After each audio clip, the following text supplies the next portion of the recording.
ورحمۃ اللہ وبرکاتہ۔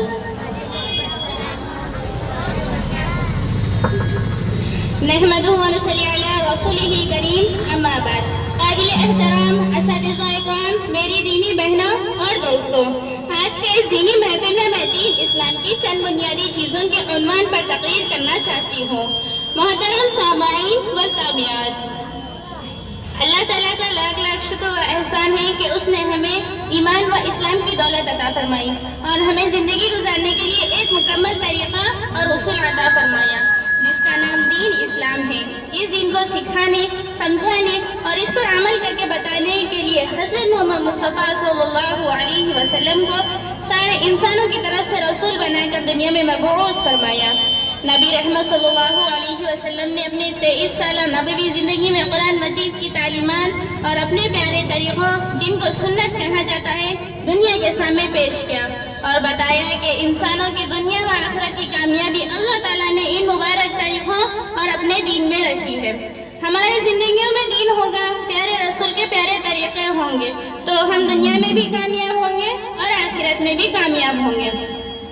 محترم بزرگوں اور دوستوں، دین کو اپنی زندگیوں میں داخل کرنے، اللہ اور اس کے رسول کے بتائے ہوئے طریقوں پر عمل کرنے کے لیے بزرگان دین اور اللہ والوں نے 6 بنیادی چیزوں کا انتخاب کیا ہے، جو عقیدے کے اتباع سے بنیادی اور عمل کے اتباع سے نہایت ہی آسان اور دین کے اتباع سے نہایت ہی اہم اور ضروری ہے۔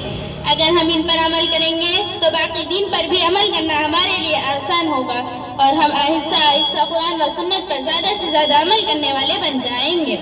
نمبر 1، کلمہ لا الہ الا اللہ محمد الرسول اللہ۔ نہیں ہے کوئی عبادت کے لائق سوائے اللہ کے اور حضرت محمد مصطفیٰ صلی اللہ علیہ وسلم اللہ کے رسول ہے۔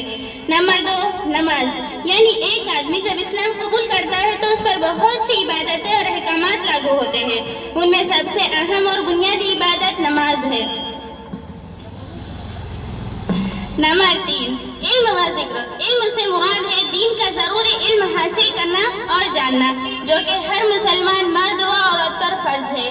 اسی طرح بندوں پر بھی ضروری ہے کہ اپنے پیدا کرنے والے خالق اور رزق دینے والے مالک کو دن رات یاد کرے اور اس کی حمد و ثنا کرتا رہے، اور کم سے کم صبح و شام میں درود شریف، استغفار اور تیسرا کلمہ ایک تصویر پڑھنے کا معمول بنا لے۔ نمبر 4، اکرام مسلم، یعنی مسلمان کے لیے ضروری ہے کہ اپنے مالک کی عبادت کرنے کے ساتھ ساتھ اس کے بندوں کے حقوق ادا کرے، ماں باپ، بیوی بچے، بھائی بہن کے حقوق ادا کرے اور ہر مسلمان بھائی کے خیر و خواہش چاہے اور عزت کرے۔ نمبر 5، اخلاص نیت، یعنی ہم ہر کام اور ہر عبادت اللہ کے لیے اور اس کو راضی کرنے کے لیے اور اس کے بتائے ہوئے طریقوں پر کریں۔ نمبر 6، دعوت تبلیغ، یعنی مسلمان ہونے کے ناطے ہم پر لازم ہے کہ ہم لوگوں کو اچھائی کی طرف بلائیں، دین کی طرف بلائیں، اسی لیے کہ اب کوئی نبی و رسول آنے والا نہیں ہے۔ نبی آخر الزمان، ختم المرسلین حضرت محمد مصطفیٰ صلی اللہ علیہ وسلم کی تعلیمات اور دین اور اسلام کو سکھانے کی ذمہ داری اللہ تعالیٰ نے اس امت کی ہر فرد پر ڈالی ہے۔ ان باتوں کو سیکھنے، اس پر عمل کرنے اور دوسروں تک پہنچانے کے لیے ہمیں چاہیے کہ ہم دعوت تبلیغ کی محنت سے جڑ جائیں اور اپنی اوقات کو فارغ کریں، علماء کرام اور اکابرین کے مشوروں سے کام کرتا رہے۔ آخری میں ایک شعر بول کر اپنی تقریر کو ختم کرنا چاہتی ہوں۔ میری زندگی کا مقصد ہے رب کی طرف بلانا، میری زندگی کا مقصد ہے رب کی طرف بلانا، زندہ اسی میں رہنا، زندگی اسی میں کھمانا۔ وآخر دعوانا الحمدللہ رب العالمین۔ السلام علیکم ورحمۃ اللہ وبرکاتہ۔